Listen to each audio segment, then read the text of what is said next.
The suit costs $11,000, more than Marcus made in 3 months back when 3 months was still something anyone here tracked. You stand at the edge of the plot, not the front, close enough to hear the pastor's voice go thin at the end of the sentence he doesn't finish.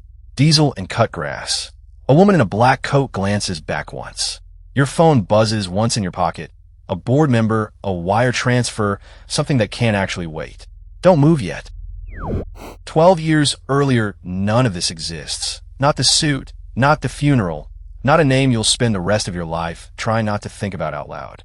You want one thing, to stop owing anyone money by Friday, the way the collection notices keep phrasing it, politely, like it's a request.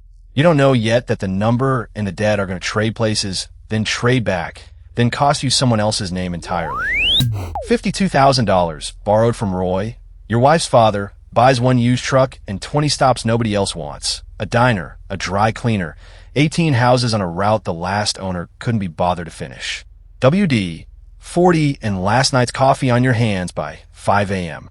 A $19 digital watch on your wrist beeps at 2 o'clock. The only alarm you own, the only one you'll ever need. You've told exactly one person the real number. Roy asked for it in writing. Roy's kitchen smells like burnt coffee and the same WD, 40 already in your knuckles. He drove a truck himself for 11 years before his knees gave out, and he never once asked for the loan back out loud. He signed it without reading the terms twice. He watches you eat like he's deciding something.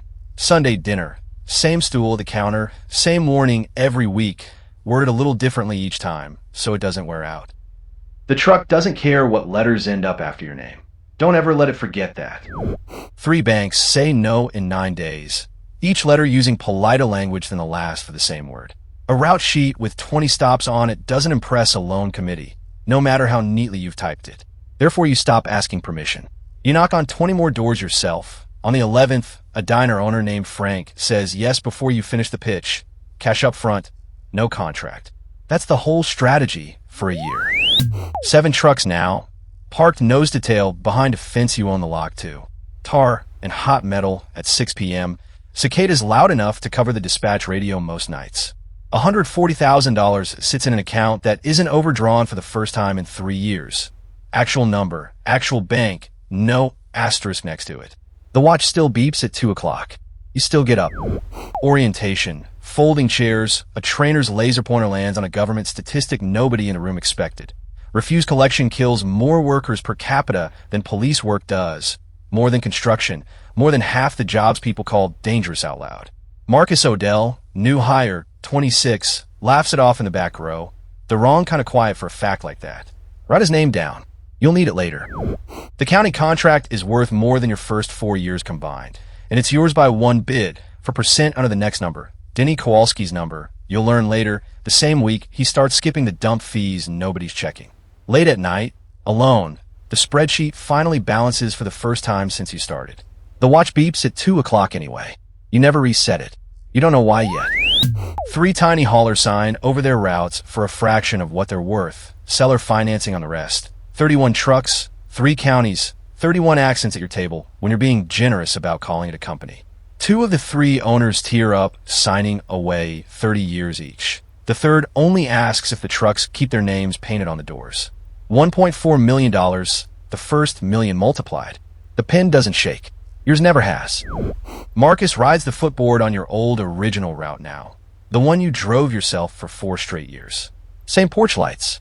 Same dog at 1409 that still hates the truck at exactly the same pitch it did back then. Loyalty, maybe, or just a lack of imagination. He says the job's easy money if you don't think about it too hard. Don't correct him. He's not wrong yet. An industry mixer, a hotel atrium, a signature cocktail nobody asked for. Denny finds you by the window, ice clinking, a grin that spent money on dental work you haven't gotten around to yet. You could tell him what the real margin on the county contract actually is. You don't. Some numbers are worth more unsaid than said. Cheaper trucks, cheaper dumps, cheaper everything. Guess which one of us learns that's a mistake first. A transfer station, then half a landfill. The actual dirt, the actual permit, the thing that turns a hauling company into an owner of disposal itself. Methane flares off a stack in the distance. Gulls circling like they're paid to work the tipping face. $14 million, And the multiple on the business triples overnight because you stopped renting the ending of your own supply chain for somebody else. A real bore now. 5 chairs. A CFO who talks in EBITDA the way Roy talks in Engine Trouble. 9.5 times earnings. They say once you own the disposal asset outright, an actual number on an actual slide for what your name is worth on paper before anyone's actually paid it. You nod like you understand every word of it. Mostly you do. 26 years old feels like a story about someone else now. The skyline from this floor is new. The coffee is better. The smell under your fingernails is exactly the same no matter how many people you pay to keep it off you.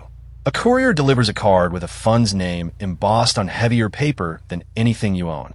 You don't call back yet. Grant Ashford's office has a view and no personality, the way money that's tired of being noticed always looks. His fund wants 60%, a board seat, and a number with your name on it that used to be a rounding error. $68 million, wired in stages, contingent on the numbers holding. Therefore, the due diligence begins, a 100-line spreadsheet of everything the business spends money on that it technically doesn't have to. Line 44 of 100, camera and spotter upgrades for the whole fleet, $460,000. Marked optional pending recap timeline. You've read this line 11 times tonight.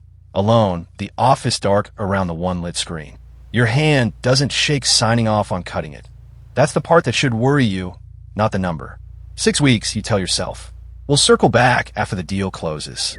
5 a.m., the yard radio quieter than usual. One truck already out on the old original route before the sun's up. The watch on your wrist reads 2:03 and you don't remember hearing it go off. Cold coffee. No wind. The radio call comes in flat, procedural, the way bad news always tries to sound smaller than it is. Backed over on the old route, the one without a spotter camera, the one that was supposed to get one in 6 weeks. Marcus Odell, 14 years on the trucks, 2 kids, a wife who still calls dispatch by his old radio number out of habit. Your hands shake signing the incident report. The first time in longer than you can actually place. His seat at the dispatch table stays empty for a month before anyone can bring themselves to fill it.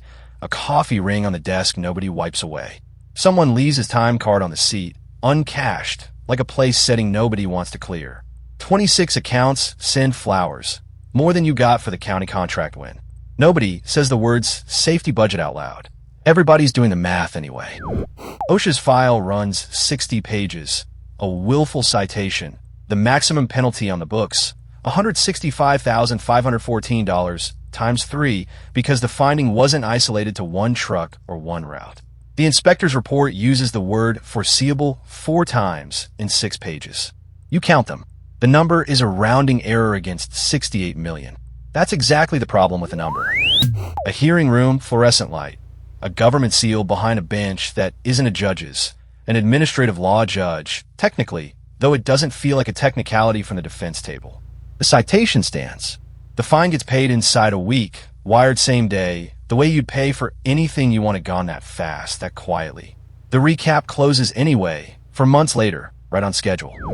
Grant's fund takes 60% for $246 million, cash, wired in 3 tranches. The largest number that's ever landed in an account that's actually yours. The pen you sign with is the same model as the one from the very first loan, 12 years old, still working, ink a little dry at the cap. Small detail. You don't mention it to anyone. Grant orders wine that costs more than Roy's first loan and doesn't check the label before it's poured, raising a glass to the deal, to the multiple, never once to Marcus, whose name he's never once said out loud in your presence. He mentions, almost in passing, a distressed regional hauler 2 states over his funds already circling. A name that doesn't mean anything to you yet, and won't for a long time. The fine's a rounding error. The multiple's the multiple. That's the whole business, if you're honest about it. The bell isn't a real bell. A button on a screen, a countdown, a national platform absorbing your company into a ticker symbol that isn't your name anymore. $1.2 billion, the first billion, official, audited, real. Somewhere underneath, it sits a number OSHA already priced at $496,542. Nobody on this floor knows that number. You do. 4,000 employees now, most of whom will never learn the name behind the internal memo that quietly renamed a safety line item nobody questions at orientation anymore. The atrium has a company timeline on the wall. One truck, one route, a fence you didn't own yet, a photograph of a smile that's easy to mistake for uncomplicated. Marcus isn't on it. Nobody built a plaque for a policy that used to be optional. An industry association hands you an award shaped like a truck, gold-plated, absurd, heavier than it looks. The word self-made gets used 4 times in 6 minutes by someone who wasn't there for any of the 20 years it actually took. Your reflection in the trophy's chrome is stretched wide enough that you don't recognize the smile on it. Cameras flash. Smile the way you practiced. Don't mention the fence, the fine, or the funeral.